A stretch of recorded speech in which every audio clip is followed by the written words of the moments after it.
Welcome to LOA Today. I'm Walt Thiessen. I've been doing this podcast since September of 2012, and boy, are my lips tired. This is your daily dose of happy. We are so happy you decided to join us today. And we are doing a special edition here today because my guest was supposed to join me last Thursday, but as listeners know, Thursday didn't actually work out for doing a show, so she was delightfully willing to join me early today. I'm going to do two shows back to back, so I'm starting off with her, and I have to say, just my initial impression, this is well worthwhile. I'm really glad that we're doing this. So, Danielle, thank you for joining us. You're an empowerment coach. I like that phrase, an empowerment coach. Yeah. Where'd that come from? Well, I feel that in order for us to really drive towards what it is that we want, there's always an element of empowerment that's required. So I really wanted just to approach and target everyone. And in doing so, I think everyone requires a little bit of empowerment to get to where they want to get to. So I figured that would kind of, encompass a little bit of everyone. It certainly captures the spirit of being as helpful to humanity as possible, because what better way to be helpful than to empower people, which basically means to make them feel like they actually have their own power, right? And yeah, absolutely. And the crazy thing is that we all do, right? It's just a matter of just reigniting it to come to light. It's funny that we're talking about this because in the midst of other things that I was doing today, I was playing an audiobook. I was playing Michael Singer's The Untethered Soul. And of course, one of the things he talks about in that book is this whole idea of being empowered through just your focus, where you go to focus your attention. And, exactly. It's huge. It's a really, I love the way he describes too. I mean, we hear a lot of people talk about opening your heart, opening up chakras, all that kind of stuff. But the way he described it was really, really good. He said, essentially, when you're opening your heart, all you're really doing is giving your attention to something without being judgmental or frustrated or getting upset about it. You're just giving it your attention. And when you think about it that way, all of a sudden, opening your heart seems so much easier. Yeah, I love that you brought the non-judgmental piece to that, only because, as coaches, we're always trained to, don't judge, be non-judgmental. But, it's part of human nature to judge, only because of our past experiences and our beliefs, right? But the key is to have awareness of that and try to kind of dig deep and understand why that judgment is coming about and be curious about it. I think that's where, the trick is try to find out, okay, if I'm feeling this way about X, Y, and Z, what is it about me that's causing me to feel that way? And that's just a little thing on judgment or non-judgment that just kind of popped into my head when you said that. But it's, I think it's, as a coach, it's also important for us to be gracious with ourselves, right? And just remind ourselves that we're also human and we're also constantly growing and developing. And it's just a matter of just bringing that awareness. That's been a theme lately here on the program, talking about all the different ways that we beat the crap out of ourselves. Oh, I know. We're so good at it. We're skilled. I mean, it's this is like the ultimate resume thing. Oh man, I am so good at beating myself up. I know. And one of the ways we do it is through the judgment. I mean, you're touching on the judgment in a very important way. You're probably aware of the Apple TV series Ted Lasso. They did a whole little bit in there about judgment. They put out the phrase "be curious, not judgmental," and it's kind of gone viral as a result of that TV show. People are putting it on T-shirts and doing tattoos and all that kind of stuff that just say "be curious, not judgmental," which I love. Yeah, so prior to coaching, I was in management, and one of the things that I read a lot of John Maxwell, The 5 Levels of Leadership, love that book. And a lot of times he mentions, whenever someone does something, don't just assume, just create some curiosity around the action so that you can kind of be a little bit more open-minded as to why things transpired the way that they did. Right. Yeah. The other piece to the judgment thing, this is a piece that I think doesn't get enough attention. And I'm going to be curious to know what your take is on it, because I believe there's an actual difference between being judgmental and being discerning. To me, discernment is about, yes, you can see differences. You're just selecting what you like. Mm, Whereas judgmentalism is, yes, you see differences, but you're going to point out what's wrong. mm. Yeah, that's interesting. Um, well, judgment is not always negative. No, it doesn't have to be. Right. So it's not necessarily something that's wrong. It's just you're placing, and it's funny because I had one of my clients do a judgment journal and I was like, anything that you judge. And he was like, I'm constantly judging, like everything, everything. Like I drive, I'm judging the driver in front of me. I'm judging the car next to me. I'm judging the way that person's running, and so on and so forth. But not all of them are negative, right? Um, so yeah, it's interesting that you place that. But usually when people think of judgment, they automatically think of it being a negative thing. That's the way the word is usually used. Yeah, yeah. Yeah. But, I mean, but it doesn't have to be. No, it doesn't. Yeah. That to me was always a real, we actually did a whole, 3 episodes on just this exact topic. Because to me, I used to take the position, why is everybody going negative on judgment? Because it's like they're twisting what I thought the original meaning of the word was around. Because to me, judging is simply, it's a form of selection. I actually got kind of turned it into, well, I see your viewpoint. Let's differentiate between discernment and judgment, because discernment, we don't really think about discerning as, well, I discern this terrible thing about you, so we can kind of like take the baggage away, so to speak, when we speak of discernment, since most people use the word judgment, negatively. But I'm kind of with you on that. Because you're right. It can go either way. It just depends. It really depends on what it is you decide to feel about it.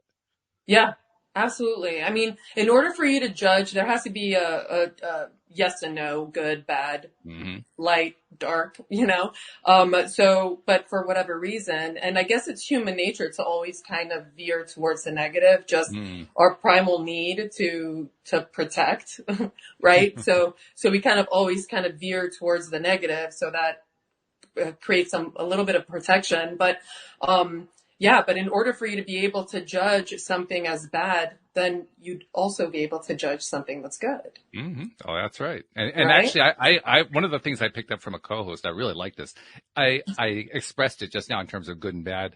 I actually don't normally think in terms of good and bad anymore. I think in terms of preferred and not preferred.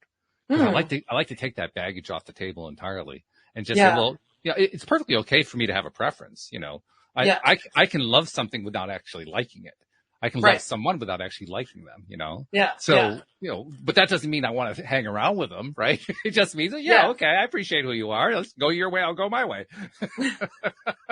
Yeah, no, exactly. And I think one of the things that is hard also for us to kind of encompass in our day to day is just taking things just as they are, right? So to your point, not placing that judgment and just being like, okay, well, this, and I hate it when people say it is what it is, but truly, this is what it is, and it's not good or bad. It just is what it is, and then what are we going to do about it? I think people say that because they don't have anything else to say.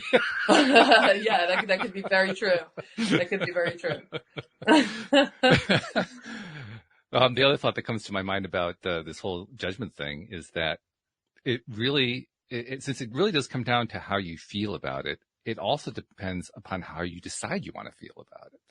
Because that selection, that's one of the parts of this whole puzzle that kind of get overlooked a lot.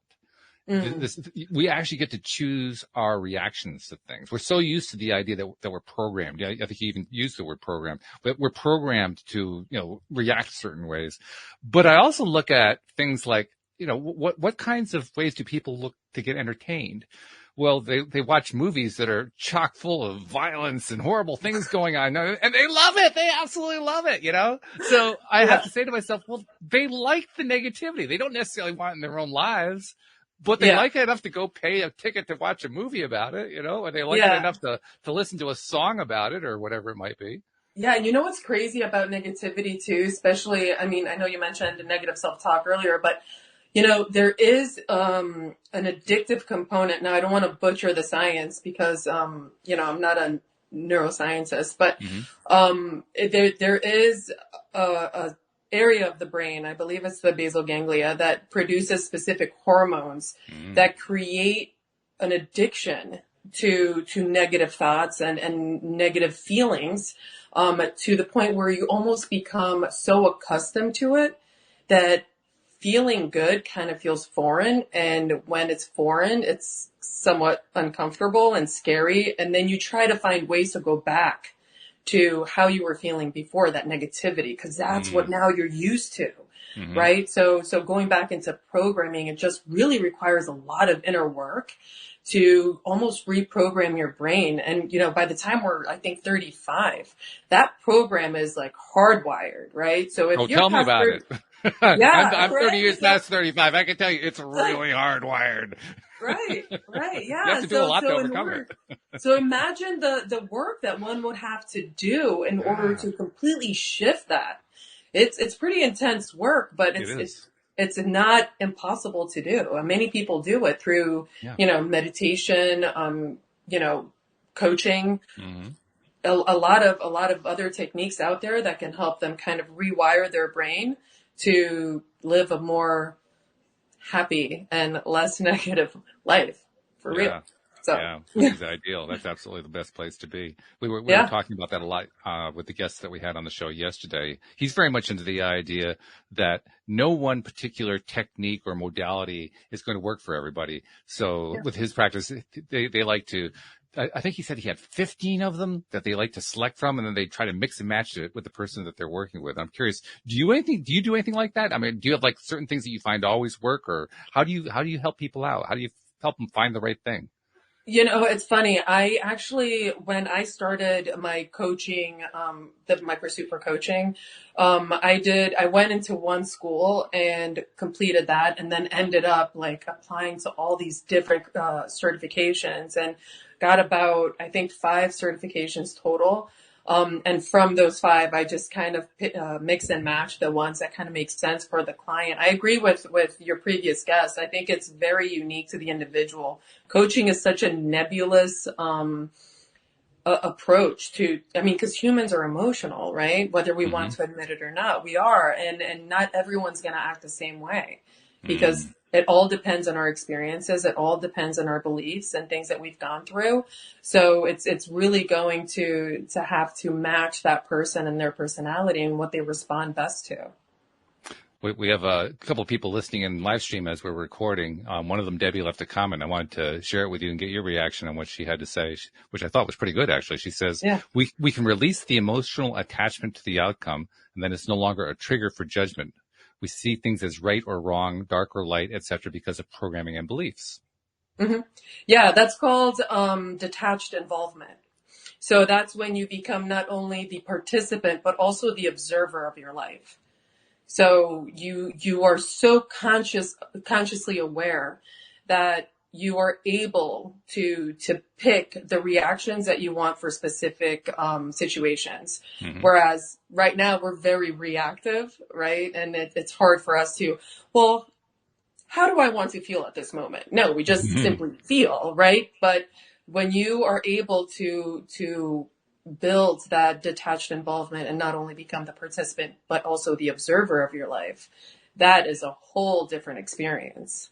It is. And in fact, I was actually thinking about it today. I was out running an errand, and as I'm driving around, I was kind of thinking about this generic topic. So it's not a surprise to me we're talking about today. Of course, it's coming up in the conversation, right? Of course. But nevertheless, I was thinking about it, and I was asking myself, why is it that with so many different modalities, practices that you can do, a lot of them do a great job in helping people to use Michael Singer's phrase, open the heart, to break through, to remove the resistance points, all that kind of stuff. But very, very few actually talk about what to do next. And it occurs to me that it's really important once you get to that point. I think this is true. I'm going to be curious to see what you have to say about this. I think at that point, it's really important to find something you like so you can really just latch on and say, yeah, feel great, and just build that energy up. The energy the singer is talking about, that energy that comes from within, and just let it start to really flow. The best way to let it flow is to say, I like something. Yeah, no, absolutely. It's creating that passion, right? Towards something. And I would even say, like, why even limit it to one thing? Yeah, sure. Yeah. Like why limit just to one thing? I would explore all the things that, allow you to fall in that state of flow and run with it. I mean, that's a beautiful place to be in. And, it's unfortunate not many people are able to get there, or they're just not comfortable fully letting go and dropping down their barriers to experience that. But once they do, it's talk about addiction. I mean, that's something that, you want to experience all the time. But it's also important, as you do experience that sense of flow, to never chase it, because every time you sense it, it's going to be different. Let's talk about what that means to chase it, because a lot of people use that phrase, and I've never really heard a clear definition about it. So when you say chase it, what do you mean by chase it? So let me use meditation for an example. Okay. So when you're meditating, oftentimes you can fall into this like really transcendent state, and you have this euphoric experience. Right? Like, let's say that was the first time you've ever experienced that. And the next time you go to the meditation, you're thinking, I want to experience that. I want to experience that. How can I get to that? Right? But then by doing that, you're completely negating the whole point of the meditation. Right? And explain why that's true. Why is that a negation of the point of the meditation? Well, because you're not in the present. You're chasing something from the past. Yeah. Right? You're chasing a past experience. And, by chasing the past experience, you could be avoiding a future experience that could even surpass the past one. Mm-hmm. Right? Mm-hmm. But you're so focused on experiencing that one thing once again, that it doesn't allow you to kind of fully fall free into that state, if that makes sense. It makes sense. And in fact, I'll go a step further and say, I think that's actually a working definition of what appreciation really is. Yeah. Yeah. And just really being present, right? Yeah. Yeah, absolutely. I think we often get the feeling that appreciation has to be about, not that there's anything wrong with it. I don't mean to cast aspersion on what I'm about to say, but it's all about doing ho'oponopono, where you're always having to say, I'm sorry, thank you, please forgive me, I love you. You're like, no, it's just, that's fine. That's a good activity, but right. Appreciation is just appreciate. There's no magic thing going on here. It's just, oh, this is good. I like this. That's appreciation. Yeah. And just sit in it, right? And just like experiencing it, it's just an amazing feeling. It's funny that you talk about appreciation. I actually had a newsletter today, and it was all about gratitude, just trying to teach people on how to practice that a little more, because gratitude is kind of like a muscle. So the more you practice it, the easier it becomes. Yeah. And the easier it becomes, the more you do it. And the more you do it, the more abundance you feel. And then, improving sleep, stress, your immune system. So there's so much that comes along with it. But I think that, and to your point, it doesn't have to be this like, oh, I'm grateful for my house, which, I mean, you should be, right? But which is great. Yeah. It's good to do. Yeah, you should be. Yeah. But I mean, last week I had a horrible cold and I couldn't breathe out of my nose. And I was like, now that I can, I'm like, I'm so grateful for breathing. That's an easy one, right? Yeah, I mean, but to my point, right? It's so easy that we forget to apply gratitude to it. Yeah. And if we remember, like, wow, like that felt great. That felt so good. And it's those like even smaller things, right? So it's just being able to appreciate all those things that kind of, going back to the meditation, allows you to be in the present moment. I think what we're really addressing here is the importance of building a habit of paying attention to those little things. Yeah, absolutely. Absolutely. And again, like I mentioned earlier, right, it is a muscle and it's something that needs to be exercised. So if it's not done consistently, right? I mean, you can sit and appreciate everything for 1 hour once a month. But it's not the duration, it's more the frequency of you doing it that would have an impact, just like a muscle, right? Frequently exercising a muscle will lead to hypertrophy and bigger muscles. And same thing with habits and things of that nature. Yeah, isn't it interesting? It's not about how hard you strain with the muscle, it's how often you use it. Exactly, yeah. So same thing with gratitude, right? It's how often are you using it and are you implementing it on a day-to-day? It'll have a greater impact if it's, even if it's 2 minutes a day. better that than just 60 minutes at the end of, of a month. I think that's the other piece of it too, recognizing this is how much I've been able to do. Can I do a little bit more? Yeah, I absolutely. don't have to do a lot more, just do a little bit more. Yeah. And I mean, that ties into like that whole Atomic Habit by, James Clear, right? It's okay. Have these small wins. And then as you progress, you then slowly add a little bit more into it and a little bit more and a little bit more. And that can be, you could start off just setting the alarm for 6 a.m. and the next thing you know, you're setting it for 4 a.m. and you're doing all these things in the morning. You've had an entire life before anyone's even woken up. But that's something that slowly progresses into fruition. It's not something that just happens overnight. Let's talk a bit about energy and the nature of energy itself. Again, this is coming because I've been listening to the audiobook of Michael Singer's book, The Untethered Soul, and he really does a nice little bit on how the experiences that we have feel different depending on how we feel about them. Like, I guess the example he gave was you're in your 20s and you break up with your girlfriend and you're depressed and nothing that you do is going to make any difference. And this goes on for days and weeks. And then all of a sudden one day she calls you up and she's so apologetic and, oh, I've made such a mistake breaking up with you. Can you please forgive me? All that. And your entire mood shifts into an entirely different gear. Because all of a sudden you just opened up and all of a sudden energy's flowing, you get the mariachi band going because life is back again. That energy is amazing.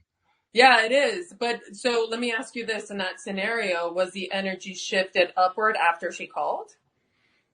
In the way he described it, yes, it shifted upward because of the call. That was the way his scenario was laid out. And the point he was making is the energy was there all along. All that really happened is because of the call, he allowed himself to open up his heart and boom, everything comes out. Yeah, I think that more ties into almost codependency. Well, I'm sure it does, no doubt about it. He was trying to illustrate how easy and powerful that energy is. That when you're in the flow, however you get there, when you're in that flow, all of a sudden that energy is just, whoa, it's almost addictive in that, at that point, just because you're feeling it so powerfully. Whereas when you're in the other state that you put yourself in, he didn't talk about that part, but when you're in that other state that you're in because, oh, she broke up with me, you close yourself off from it entirely. And he was illustrating, there's what the big difference is between the energy and cutting yourself off from the energy. Yeah, what's funny, in some of the coaching that I do, we talk a lot about anabolic and catabolic energy. Oh, okay. Yeah, so to your point, the energy's always there, right? It's either, and we'll use plus and minus for the sake of just making it easier, but is it a positive energy or is it a negative energy, right? Mm-hmm. Is it a breakdown energy or is it a build-up energy? And then what can potentially shift that is your, several influencers, obviously, right? Social influencers, family, it could be economic, physical, all of those. But it's really how you start perceiving things, right? So the catabolic energies being that are taking away your almost kind of like an energy vampire, right? Mm-hmm. Where you look at that like victim mindset or the angry and frustrated person. Those are all catabolic energies. Whereas then you start shifting into compassion and, opportunity and synergy and transcendence. Those are all, building up energy, anabolic energies, right? So, and again, neither are good or bad. Some of them, all of them serve a purpose, right? So sometimes we do need that victim mentality to help us get through something. But are we tapping into those energies by choice? That's an interesting point you just made. We need the victim energy in order to get through something. Let's explore that a little bit further. Talk about what you were thinking about there. So a lot of times people, when they go through or go into that victim mentality, it's almost like a protective mechanism, only because it takes away any responsibility from a situation, right? Well, it happened to me. It wasn't my fault. It happened to me. Mm-hmm. right? So now you have that perception of the world happening to you, not for you. And we all go through that, right? At some point in our lives, we all Sure. have that feeling. And it's just, part of, and I'll say grieving, just because it's an easy example, grieving process, right? Oh, like I lost that person. Why is this always happening to me? And then you go and you're like, oh, I'm angry. And then that slowly increases, right? That angry, frustrated is a step higher from victim mindset. And then you have the next one, which is acceptance, right? You're like, and then you're kind of like, don't really fully cope with the cause that created that victim mentality, kind of brush it under the rug. And then all of a sudden you start creating more compassion, self-compassion even. And then you start addressing your inner work, right? And then you go into opportunity and synergy and transcendence, and you slowly start going up into these higher levels where, you feel euphoric. Talk about being in that state of flow. And of course, it's like a continuum. It's a pendulum. We don't stay in one energy throughout the entire day, right? It goes up and down. I mean, I can't imagine, although I'm sure there are people that are consistently on like that transcendence level. It would be really hard to have a conversation with someone who's always euphoric, right? Imagine you're going through it. You're having a really hard time and you talk to your euphoric friend, right? And they're like, oh, life is beautiful. It's great. And you're just like, no. I need you to be sad with me for a second. I'm like, I need a little empathy.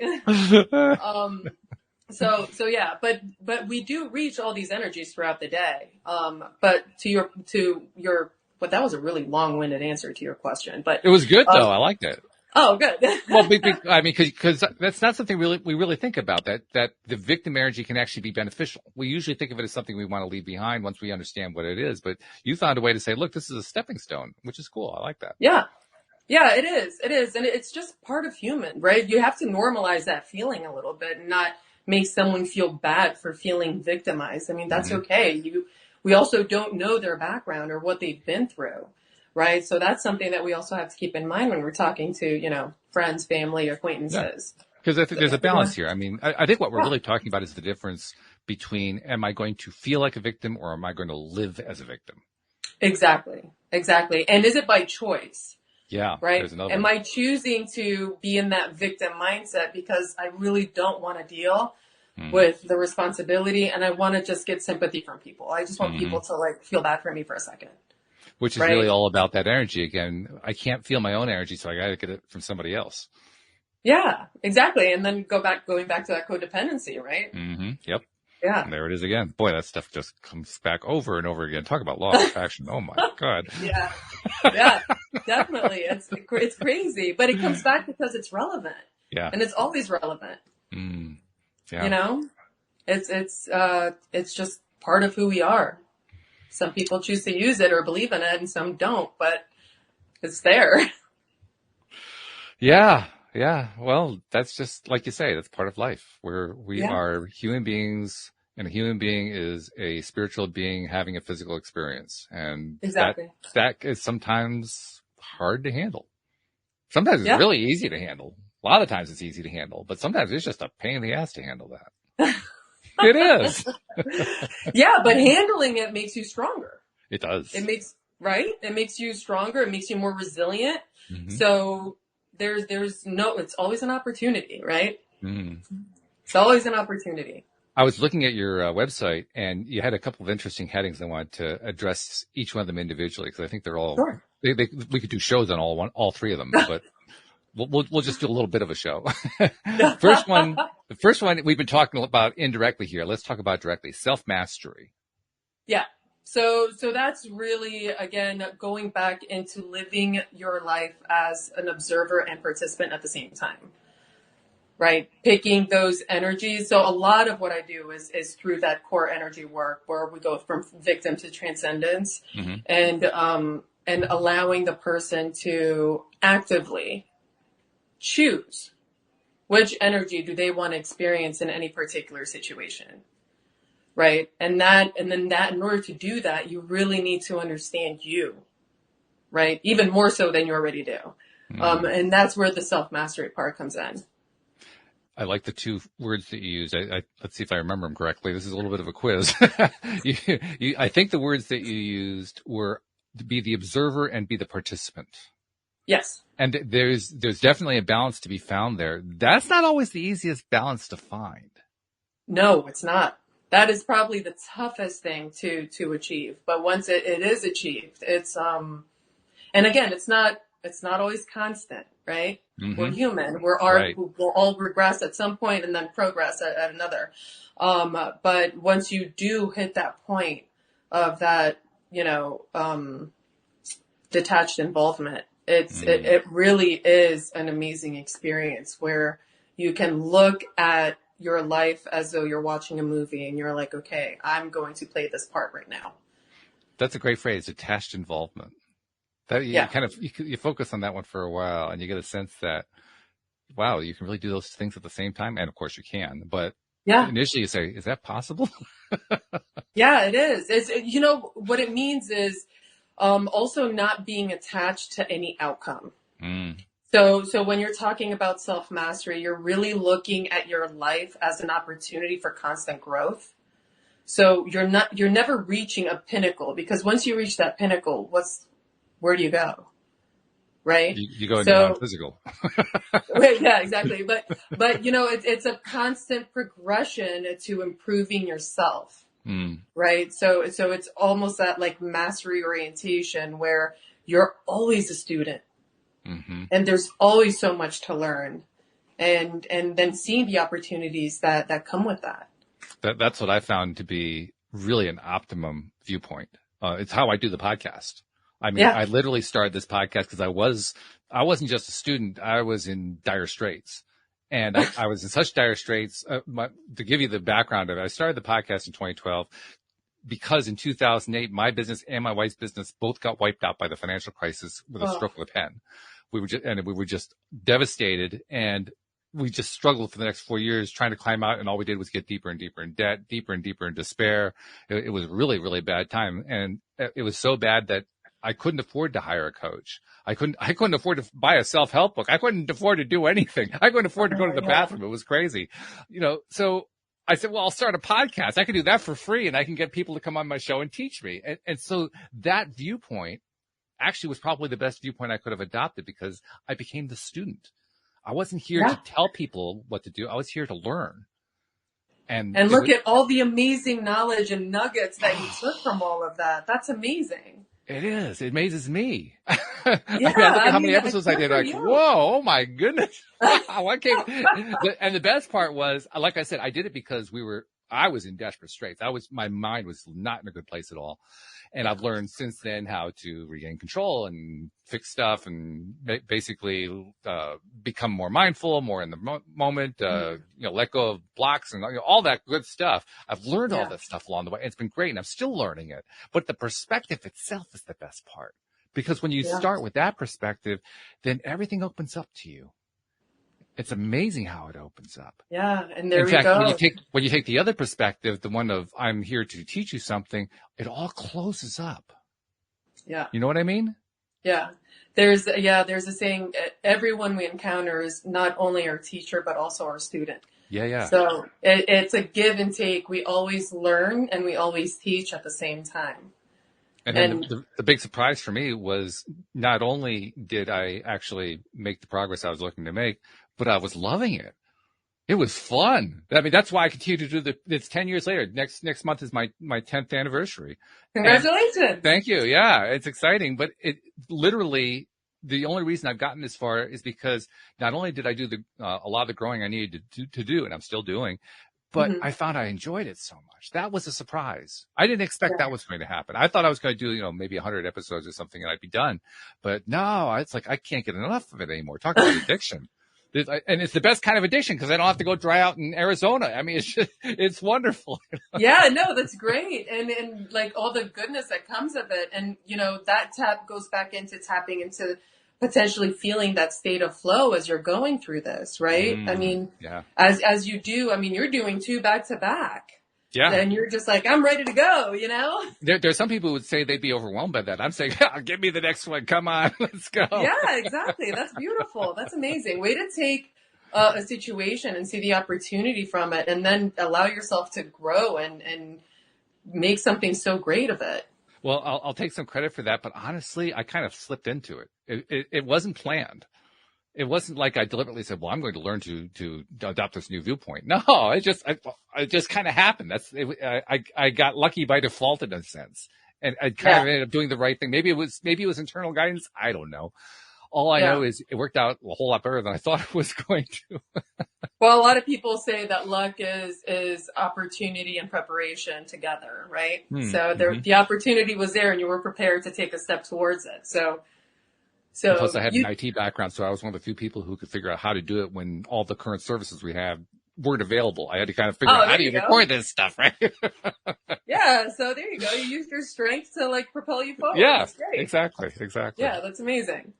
So I envy the IT people. I am so not computer savvy whatsoever. Most people aren't. Don't worry about it. The one thing that I found is the most comforting for people who have challenges with computers is for me to remind them that doesn't matter. It really doesn't matter. There are so many people who can help you with your computer. The last thing you want to do is worry about your computer. Oh, that's true. It's not like we live in an age where it's not like when I first started with computers. I started back in the 1980s when nobody knew how to use a computer. And I was like there to train people because they didn't know how to do it. There were no phones. There were phones, but there weren't the smartphones like we have today. Yeah. The laptop hadn't been invented yet. And nobody really understood how to use all this stuff. It's completely different now. Heck, I mean, if you have trouble using something, just go to Google. It'll tell you how to do it, for goodness sake. It's great. That's so true. Yeah, Google knows everything. That's right. Yes. It is the oracle. Yeah. So going back to your website, I want to go to the second topic that you raised. The second one is leadership. And you talk about the Eli assessment. Through the Eli assessment, our leadership coaching addresses areas of development. Let's talk about that a little bit. Where'd you bring that into? Beautiful. I love that you brought that up because that ties into those anabolics and catabolic energies I was talking about earlier. So what the Eli assessment does, it really measures what your average resonating level of energy is throughout a day. So, I mean, it has a whole algorithm where you take the assessment and then it does the algorithm and then it spits out the results. And then it gives you your average resonating level of energy. How are you carrying yourself throughout the day naturally? And then when you're feeling great, what levels do you sit in? And when you're dealing with stress, where do you sit in? And then it also talks about different areas in your life where these are more prevalent, where each energy is more prevalent. So it really gives me and the client a lot of insight on how we want to pursue the coaching. Okay. Right. So where is it that you see that you're a little more catabolic and you want to experience a little more fulfillment and joy, right? Where are those areas in your life? And this assessment really, really dives in. I mean, I'm still awed by it, and I was certified with it over 6 months ago, and I'm just like, what? It is, and it's so dead on accurate. That's really cool because I can just see that being perfectly applicable for somebody who knows they've got issues, know they need to work on stuff, but they don't even know where to begin. If that helps them know exactly where to begin.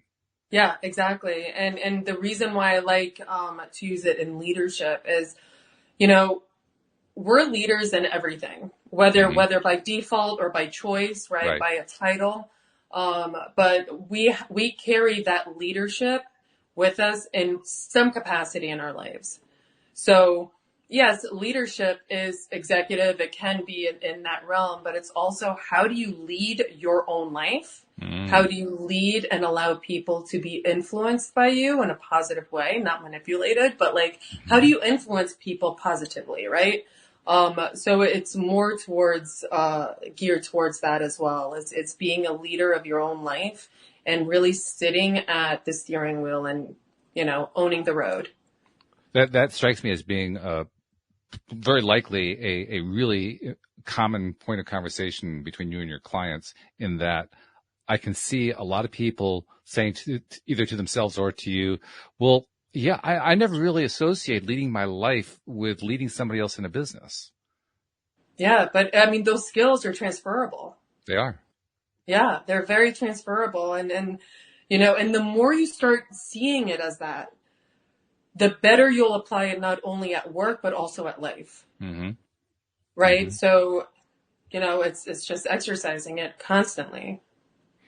And then my third, your third point on your website, your third major bullet point is the one that I'm glad you placed it third because I think it's the most important one. So I like finishing up with that one. Wellness coaching. And Wellness coaching. I Yes. want to touch on that on a lot of different ways, but let's start with how you touch on it. When you think about wellness, what does that word mean to you? So I look at it as deep health. So Mm-hmm. deep health can be anywhere from stress management, sleep coaching. It can be regenerative strategies to your physicality. It can be nutrition coaching, and it's also training. So prior to coaching, I was a personal trainer for 15 years. Oh, okay. And so I mean, I think that's really what piqued my coaching curiosity. But,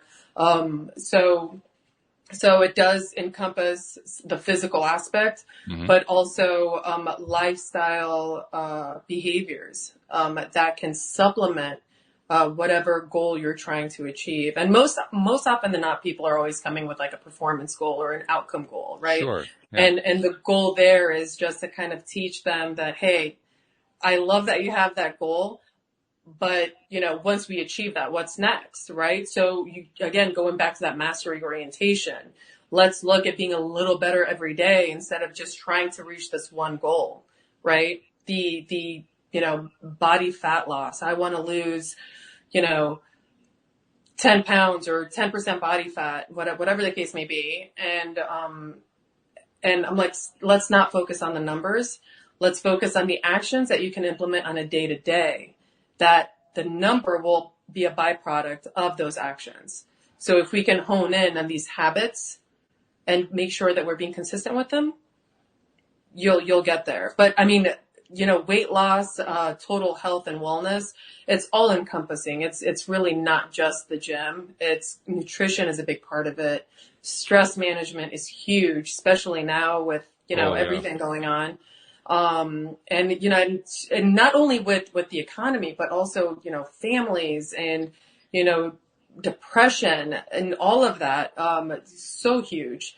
So being able to assist those people with how to better deal with these situations and then getting them one step closer to just feeling better in their own skin is really where that coaching lies. And plus wellness also actually touches on physical health. I mean, Yeah. besides the stress, not that stress doesn't affect physical health. Obviously it does in a major way. Yeah. But I mean like diseases, Yeah. it's one of the things that I think even the medical profession is just beginning to come to grips with. They aren't really ready yet, but they're getting closer to it. And that is the idea that our thought processes lead to disease and simultaneously they lead to health. They lead to getting better. This is like, to me, this is one of the most revolutionary ideas out there right now. And it's barely getting attention, but it's so vital. Yeah, absolutely. And it goes back to what I was saying earlier about, that negative self-talk being addictive.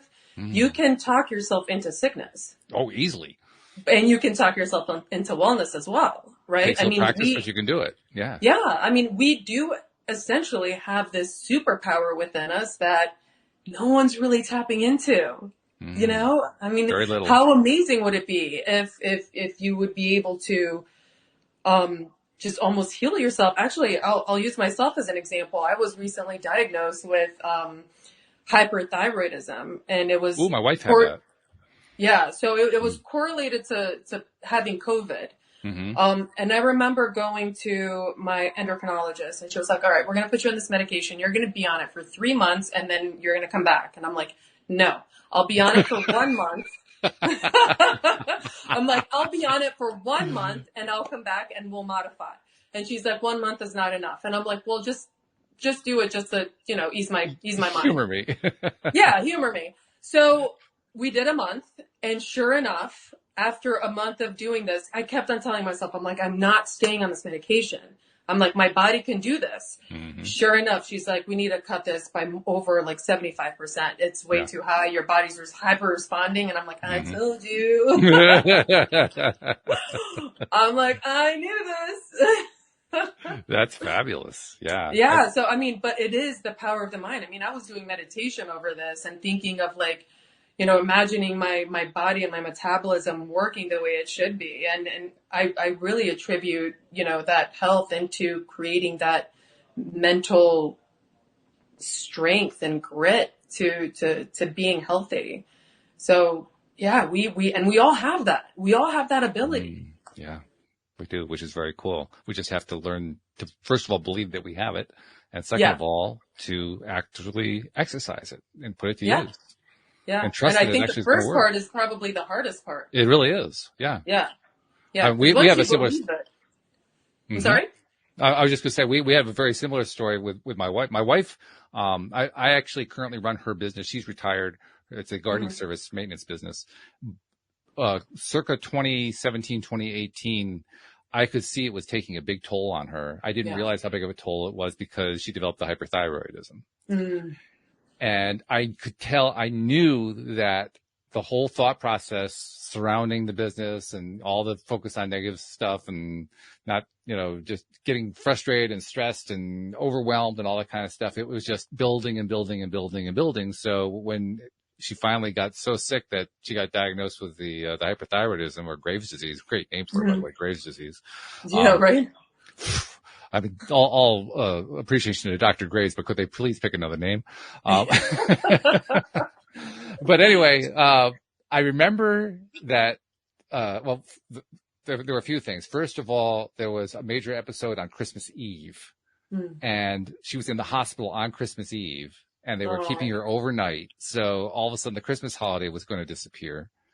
And it was almost like that was a turning point, because despite the fact that she had to go through a bunch more stuff after that, that was almost the point where between the two of us, we both decided, no, we're done with this.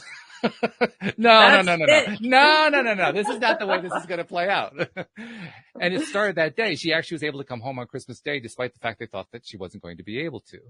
And then it was go see the endocrinologist. And she also had to go see a cardiologist because there was also an atrial fibrillation thing going on along with it. Yeah. And, so it was like all these doctors that we're going to, and all the doctors are saying, oh, you're going to be on this for life. You're probably going to have to burn out your thyroid and you have to go through all surgeries and blah, blah, blah, blah, blah, blah, blah. And we're looking at each other. We're saying, no, that's not the way it's going to go. And they're putting her on the medications and they're amping it up. And she was finally to the point where it's like the highest level. Oh no, we got to do the surgeries now. We said, no. So she never did it. And within 6 months, all of a sudden they said, we need to have you reduce the dosage. And then a month later we have to reduce it again. And then a few months after that, it was, we need to take you off this for a bit, just to see what happens. And she hasn't been on since then. That's amazing. That's despite the fact that they told her 100% confidence, not even likely, 100% confidence she was going to be on the drug for life. Yeah. Isn't that so frustrating that it's such a quick, it's a Band-Aid. Oh yeah. It's a Band-Aid. Like, I mean, this is a whole other topic, right? The medical industry, here in the we've done that one United quite a few States. times. Yeah. Yeah. But I mean, so not just in the US not either. dive into that, but it really is unfortunate. I mean, instead of it being, reactive, I think, and I do somewhat see a little bit of a shift. There is a shift. Yes. Socially, right? I mean, I think people are being a little bit more proactive with their health. Yeah. Which is amazing. It's great to see. Yeah. And we're seeing it, I think, within the medical profession too. I've had a number of doctors on the show who are talking about how they have been kind of stepping away. I mean, they recognize they're dealing with a monolith too. And they're saying, I'm not going to quite go with the monolith. And I'm going to take some flack from the monolith, but I'm going to go my way anyway. Yeah. And good for them. I mean, it takes a lot of strength to go against the grain. So it does. So that's amazing. Yeah. We need more people like that. Well, it's exciting to me. That's the best signal that I get that that change is happening. That there are improvements going on here. Yeah, especially when you get the professionals being a part of it. You're just like, yes. Yeah, absolutely. Because now I feel like we're getting a lot closer to that point where we finally do recognize and realize on a health system level that our thoughts do become things, that our thoughts do make us sick. Our thoughts can make us well as well. Yeah. They're Yeah. on the point right now where they're understanding to some degree that thoughts can make us sick. The next step is going Yeah. to be identifying that thoughts can make us well. Yeah. Yeah. Neuroscience is amazing. I mean, Mm. if I could turn back time, I would definitely go back to school for that because understand the power of the mind. I mean, Yeah. going back to us all being superheroes, right? We all have this superpower, and if we could just all just use it for our health and betterment, I mean, that would be amazing. What would also be amazing is if I had a whole lot more time to do this conversation with you because I'm loving this, but I'm completely up against the wall here, so I got to stop. But I need Of to do course. a couple things before we stop. First of all, I need you to tell people, how do they find you? So you can email me at Danielle@coachdam.com, Okay. or you can go to my Instagram. It's i.am.coach.dam. I love it. So that's it. Okay. We'll make sure we'll include a link in the show notes to make it easy to find your website too. All right, And then beautiful. the other thing I need to do is I need to tell you something that I've been making a point to tell people who Sure. are guests on the show. And that is to on behalf of the people that you have never met, that you've never talked to, that you never will meet, that you never will talk to, who have heard you or who have read something that you've written or something, and you've helped them in some way. You'll never know about it, but I think it's important for you to hear thank you on their behalf for what you've been doing for them. Because there are so many ways that you're touching people that you'll never see, but boy, you're touching people. So thank you for the work that you're doing in that regard too. Oh, well, thank you so much. I appreciate that. That means the world to me. Thank you. Absolutely love it. Thank you for joining us. And thank you to our podcast listeners everywhere. We'll see you all next time here on LOA Today. Goodbye, everybody.